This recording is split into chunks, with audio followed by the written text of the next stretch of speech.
একটা বাড়ি ছিল যেখানে খেলতে খেলতে দিন কাটতো। এখন আর একটা বাড়ি যেখানে সংসার সাজাতে হয়। দেখতে দেখতে একটা সপ্তাহ যে কোন দিকে চলে গিয়েছে বলতেই পারি নাই। এখন যাওয়ার পালা আসছে, যেতে হবে। আমার আম্মিজানের হাতে এই বার্গারটা আমার বেশ পছন্দ। প্রতিদিন বিকেলবেলা আমার আম্মিজান আমার জন্য কিছু না কিছু বানাতো। আমি যেসব খাবারগুলো পছন্দ করতাম আম্মু সেটাই বানাতো। এর আগের দিন আম্মু হালিম বানিয়েছে, ওটা আমি ভিডিও করতে পারিনি। আর বার্গার যখন বানাচ্ছে সেদিন দেখি আম্মিজান আমার জন্য এভাবে রান্না করে বসে বসে বার্গার বানাচ্ছে। আর আমার আম্মিজানের এই বার্গারটা আমার বেশি পছন্দ। আর যে মেয়োনিজটা বানিয়েছে ওটা ঘরেই বানিয়েছে, হোমমেড মেয়োনিজ। তো মনটাও তেমন একটা ভালো না, কারণ অনেক দিন থেকেছি। সবাইকে ছেড়ে যেতে একটু কষ্ট হচ্ছে, আমার ইরহামনি, আমার ইলহান, সবাইকে। ছোটবেলার পুতুল খেলাটা আজ সংসার খেলায় রূপ নিচ্ছে। চলে যাচ্ছি আর পেছনে রেখে যাচ্ছি এক সমুদ্র ভালোবাসা। ভাবতেও অবাক লাগে, আমার ছোট্ট পরীটাও একদিন অন্যের ঘরে চলে যাবে। আর যে ছোট্ট মেয়ে কাল হবে সে কারো ঘরনি।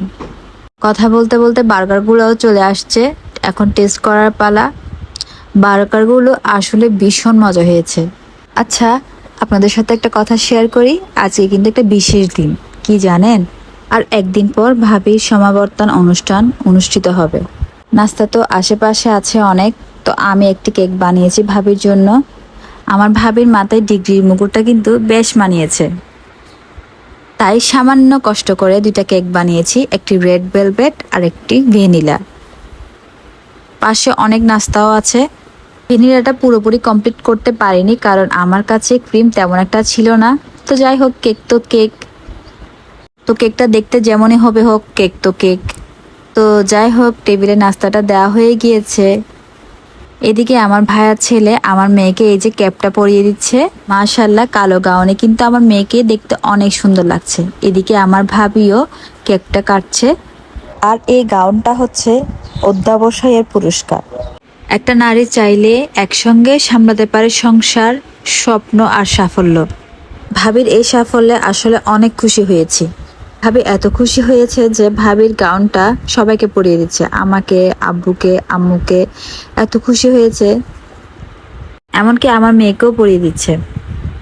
তো যাই হোক, এখন যাওয়ার আগে তাও আবার দাওয়াত খেতে চলে আসছি। দাওয়াতটা হচ্ছে আমার বড় জেঠির বাসায়। আমার ভাবিদের হাতের রান্না তো বলেইছিলাম, এক কথায় অসাধারণ। তাও দেখেন কত কিছুর আয়োজন, টেবিল ভর্তি খাবার। তো আজ এ পর্যন্ত।